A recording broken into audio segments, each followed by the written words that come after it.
Are you as tired of seeing me do these videos when I'm just sitting outside on a chair with snow behind me? I know I am, but it seems like that's the only time I get a chance to do anything is in the wintertime.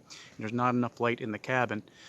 So you're just stuck with this until spring, but we'll do the best we can because what we're doing today is we're going to do a review on the ThruNite THO1 1500 lumen-ish. Yeah, it's 1500 lumen max headlamp, so just stay tuned.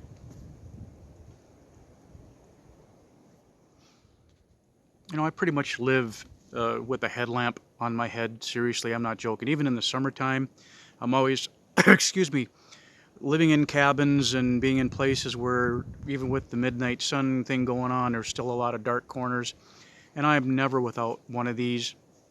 And I've used tons of them over the years. Most of them were acceptable, some were exceptional.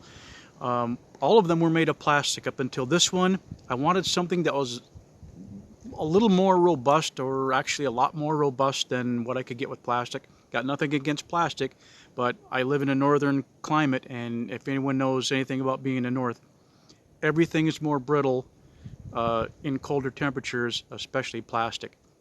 So I decided to buy this ThruNite THO1 1500 lumen headlamp to give it a trial because I wanted to have a headlamp with me that was more durable than the others I have, and also I wanted to get away from batteries. Carrying batteries up to the cabin and then using the batteries and then carrying back into town is a pain in the butt. I tried regular over-the-shelf rechargeable batteries and chargers, and I just wasn't impressed with how they functioned, their lifespan, etc. So when I discovered that they were making headlamps and flashlights that you could actually recharge through a mini USB port, I was all on board to give them a try, and I've been using these types of devices for a while, and they're functioning very, very well. So let's get on with a few of the features of this particular unit, and we'll go through a demonstration, and then maybe just dunking in some water. Okay, now this unit is different in that it's made of aluminum instead of plastic. It's also waterproof. By removing this cap here, and the battery is replaceable, the number 18350 Cree XHP 1500 LED, I think the XHP stands for extra high power, I don't know, is located inside this cap here. We just turn that off. Eventually, we'll get that bugger out of there. It sits right in there. There's an O-ring in there to keep water from getting in there, which is ultra cool. This is waterproof to a certain degree, and you'll see that I am totally undexterous in cold weather. Just put up with me here. We can edit this out a little bit later if we want to. Then on the other side of this unit, you have two buttons. Actually, there's just one button. I lied. This is the on-off button. This other little area here, that's where the micro USB port plugs in. It's got a little rubber cover on that. The mounting plate, I guess you would call this, is made out of rubber, and it's very cushy and comfortable and conforms to your head really well. It's also removable. You can take the headlamp out and just use it as a flashlight, although when I use it as a flashlight, I just hold it. So no sense in taking it off unless you really want to. That makes no difference. Now, let's get into the operation of this unit. Now, the THO1 has 6 settings or power modes. The lowest is called Firefly, which is about 1 lumen, which I don't understand what that's for either, other than maybe it's for conserving your night vision. Say if you were in the military and using one of these and needed to read your map at night. In the old days, we used to use a red lens over our flashlights. That's what it might be for, but I don't know that for sure. It's got 3 regular power settings, low, medium, and high. Medium, I believe, is 450 lumens. I'll check on that and get back to you later in this video on that. And then you have turbo, which is the 1500 lumen setting. You don't think of LEDs as building up, you know, a lot of heat like a regular incandescent lamp would, but this does get really hot, and they recommend you only use it for about 10 minutes because it does get really hot and it could damage the electronics in here. The other setting is SOS, which I like, because if you're out in the great outdoors and you're out of cell phone range or whatever, and you run into trouble and the National Guard is looking for you, you can hit the SOS, and especially at night, obviously, it's gonna do the signaling for you. So we'll go through the steps on how to turn this thing on and off here right now. Now, to turn the unit off and on, there's just the one simple button on the side. I'm not going to point this directly at the camera because that would be annoying. Turn it on, you just click it, and on it goes. Now, to adjust it through its other settings, you simply push the button in and hold it, and you can see it cycle through its 3 primary settings. Now, when you let up on the button, it stays in that particular setting. Then when you shut it off, boom, and turn it on, it's back at that particular setting. So it has a memory circuitry in there, which is nice because you don't have to be, you know, on some headlamps you got to cycle through all of the power settings to get to the one you want, and yours is usually in the middle somewhere, and it can be kind of annoying. Now, for Firefly, you shut the, let me remember now, you click and hold the button down, and there you got Firefly. That actually looks impressively bright, but it's not very bright at all. Now, it also has the turbo mode. Turbo is click it twice, and there you have, bam, turbo. And that's really super bright. 1500 lumens is, you think you always want the brightest light possible. 1500 lumens is really insanely bright, especially in a dark little cabin.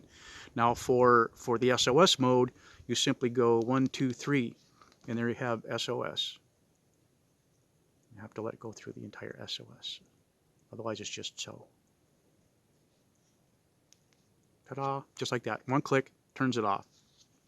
This unit is also waterproof and drop proof, tested to, it says 1.5 meters. Now a meter is just a little over a yard. A yard is 3 feet, and I believe a meter is like 3.5 inches more than a yard. So this is basically tested down to about 5 feet, which is, you know, almost be falling off my head at that point. And it is very durable. We will do a drop test. You know, we'll save that for last. And we're also going to do an immersion test. So let's probably get to that right now.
Now I got to tell you that immersion test was a little longer than I intended it to go. I wouldn't think that ThruNite would recommend leaving your headlamp, you know, in a stream or creek or lake or anything like that for as long as I did.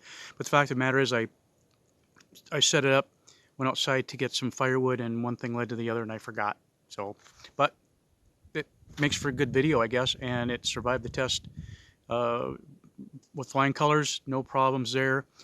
I do not, however, recommend you dropping your headlamp in a creek, going and having lunch or something, surfing the internet, and going back and get it. You should probably get it out of the water as quickly as possible. But it was a pretty good test, so I'm going to just leave it there as it is.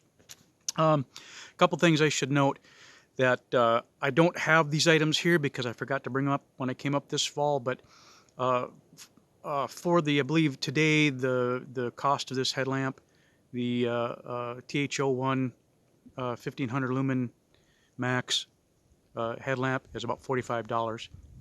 For that, you also get two O-rings, because O-rings do wear out.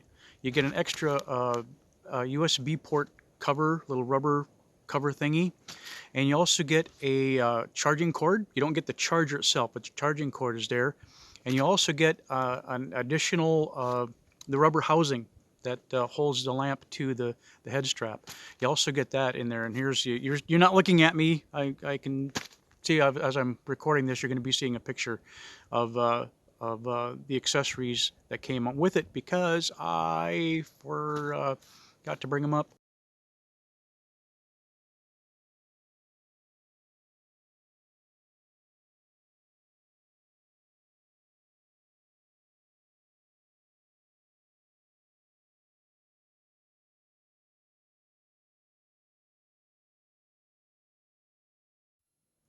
Okay, that drop test was from about 4.5 feet, as the little caption stated, and everything seems to be just fine and dandy with it.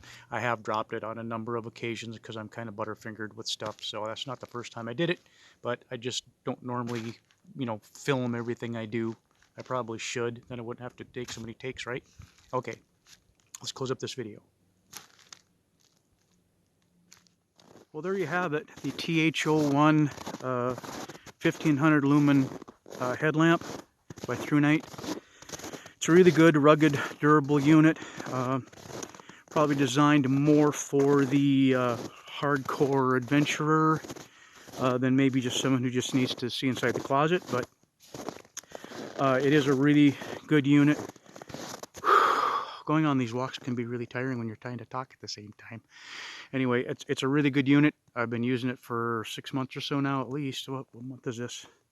It's February now. Gosh, it takes forever sometimes to make these videos if you want to do a real trial. Anyway, I highly recommend the unit. It's a good, solid piece of equipment.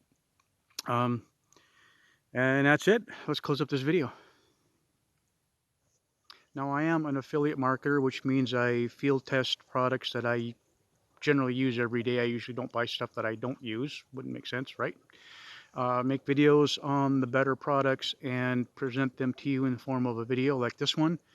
If you want to purchase or explore more features of the product, look down below this video. There will be several links that will take you to different websites which will retail these products to you if you buy one.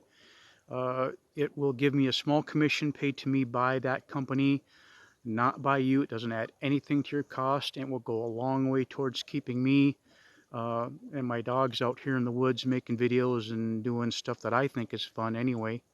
If you do that, that'd be really great. I'd really appreciate it. I hope you liked the video. I hope it wasn't too boring and my ad-libbing wasn't too bad. My ad-libbing is bad, but that's just the way it is. But anyway, check out the links down below, and we're going to go walk around a little bit more and see if we can't scrounge up something interesting.